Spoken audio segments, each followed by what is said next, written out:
กับสบายดีเด้อพ่อแม่พี่น้องเบิดสู่ขู่สู่คนเบิดสู่หมองสู่บ่อนบ่ว่าจะอยู่ลาวอยู่ไทยและก็อยู่ทางต่างประเทศเนาะ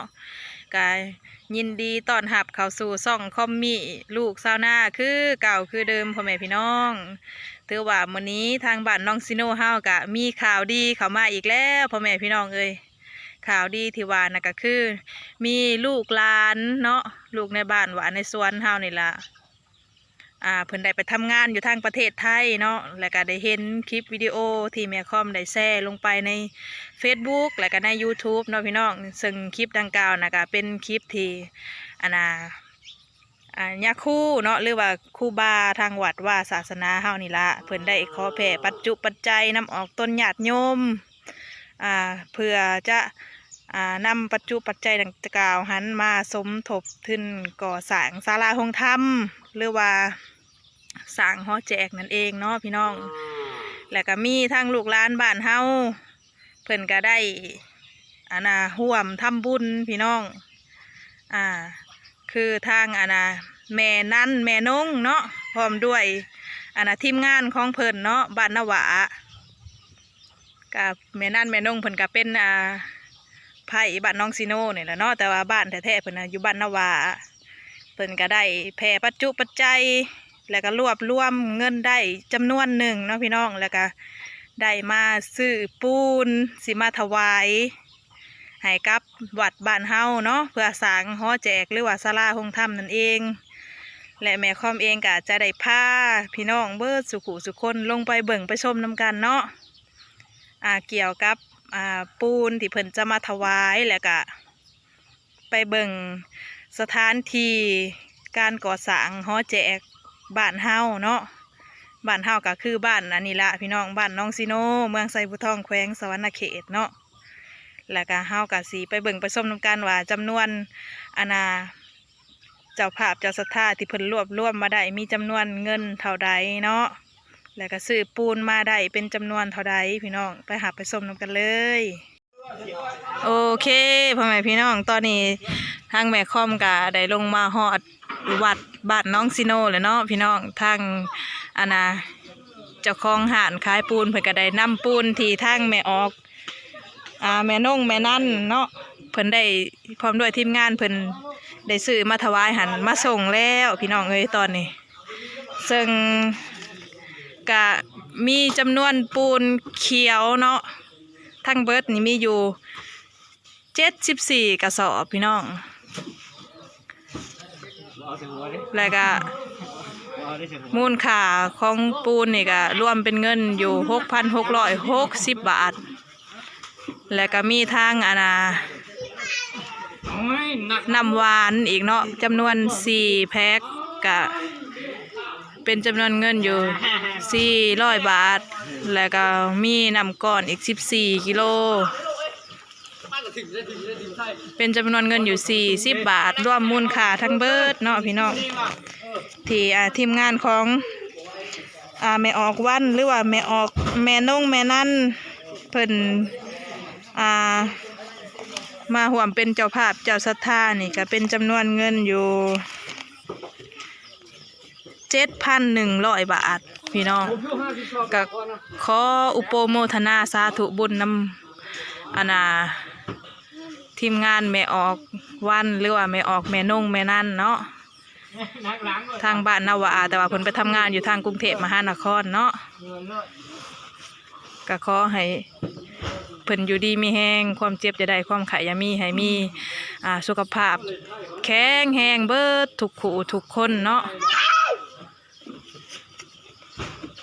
และในทีมงานของเพิ่นนี่ก็มีอยู่ประมาณ23ฐาน23คนด้วยกันพี่น้องที่เพิ่นห่วมทำบุญแล้วก็สมทบเป็นเจ้าภาพเจ้าศรัทธาก่อสร้างหอแจกในครั้งนี้โรงถ้ำหลังใหม่เนาะพี่น้องก็มีอยู่2ห้องเยินๆพี่น้อง2ห้องละ10ห้องละ10 เมตรครึ่ง10.5รวม2ห้องกับพอดีเป็น21 เมตรเนาะทางยาวเนาะทางกว้างนะเท่าไรก็ มี6มันมี3มันก็3พอบวกกัน12 เมตรล่วงกว้าง12 เมตรล่วงยาวไปพูนน่ะ21 เมตรพี่น้องตอนนี้ห้าก็เอาเสาขึ้นแล้วเนาะมีอยู่6 ต้น6 ต้นอันนี้ต้นนี้เป็นเสาใหญ่เสากลางเสาครึ่งเสาเอกพี่น้องและยังอีก6 ต้นทั้งข้างนี่ยังบ่ทันได้เอาขึ้นตามที่เบิ่งตอนที่บ่ทันได้เป็นรูปร่างนี่ก็คือว่าน้อยอ่อนยอดอยู่พี่น้องแต่ว่าตามที่ขนาดเพิ่นวัดแทกเนาะมันล่วงกว้างกับ12ล่วงยาวกับ21ก็ถือว่าสมควรพี่น้องก็บ่ได้น้อยได้เนาะโอ้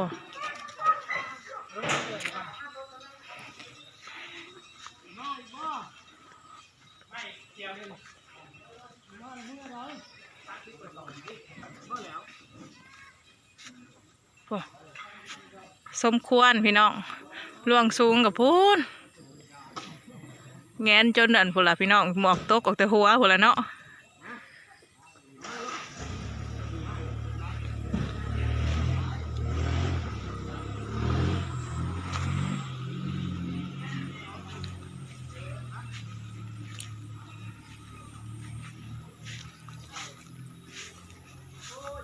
เสาบ่ทันได้เอาขึ้นครบพี่น้องเลย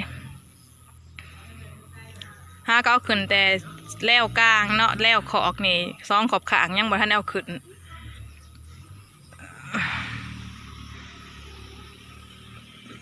และ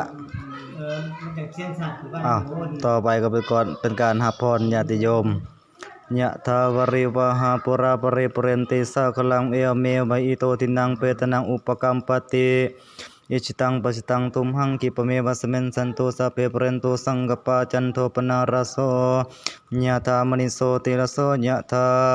สัพพิติโยวิวัสสันตุสัพพโรโควินาศตุมาเตปัตปันตรายโยสุขีธิกายโกภาภิวาทานสิริสนิจังบุตตาปัญจายโนจตโรตัมมาปทันทันติอายุวโนสุขังปะรังโสญาติตัมโมจะอัญญัมนิทัสสิโตเปตานาปุสาจักตาอุรราภารัญจปิกุณามานุปตินังตุมเหหิปุญญังปัสสุตังอานาปกันติสัพเพสัตตาสุขิตาหุนตุสัพเพสัตตาเวลาหุนตุสัพเพสัตตาพญาปัสสะหุนตุสุขีอัตนังปริหรันตุสุขีสุขีญาติโยมผู้ไปทำงานไทยหรืออยู่ลาวถ้าหากว่าคิดถึงบ้านเมืองเฮาก็มาร่วมในการสร้างสาพัฒนาหอแจกในกลุ่มบ้านหนองสโนของบ้านเมืองเฮาเด้อแขวงสะหวรรณเขตสปป.ลาวซึ่งเป็นบ้านอีพ่ออีแม่เฮาบ้านเมืองเก่าของเฮาสาธุขอเจริญพรญาติโยมปัจจุบันนี้มีออกมีทีมงานบ้านนาวาทีมงานFC ผู้คนบริจาคเป็นจำนวนปูนเนาะในการสร้างหอแจกหอโรงธรรมอุโบสถในกลุ่มบ้านหนองสโนแขวงสะหวรรณเขตสปป.ลาวเฮาปัจจุบันนี้ครูบาได้รับปัจจัยแล้วเด้อในการหรือเป็นปูนแล้ว74 สอบเป็นจำนวนเงิน 6,660 บาท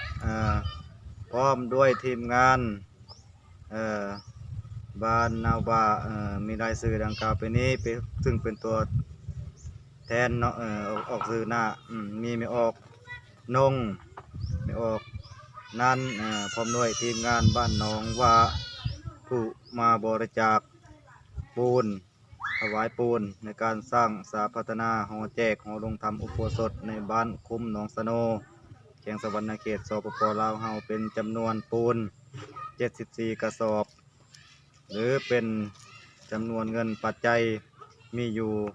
6,660 บาทขออนุโมทนาครูบาได้รับเงินแล้วขออนุโมทนาสาธุกับญาติโยมเบิดสุขุทุกคนผู้มากินมาทานผู้มาบริจาคช่วยครูบาสร้างในการสร้างสาพัฒนาขอให้ญาติโยมจงมีสุขภาพแข็งแรงจงร่ำรวยคิดด้วยสอบประกอบด้วยธรรมคิดสิ่งใดขอให้สมหวังดังความปรารถนาขอให้ได้ร่ำรวยเป็นคนมั่งมี ขอความปรารถนานั้นจงสำเร็จขอส่วนบุญกุศลที่ญาติโยมได้ทำแล้วจงสำเร็จแก่พ่อแก่แม่แก่บิดามารดาคุณครูอุปสาอาจารย์ตลอดถึงเจ้ากรรมนายเวรและสรรพสัตว์ทั้งหลายทั้งปวงมีปู่ย่าตายายเพื่อนกัลยาณมิตรสหาย หรือจะเป็นญาติพี่น้อง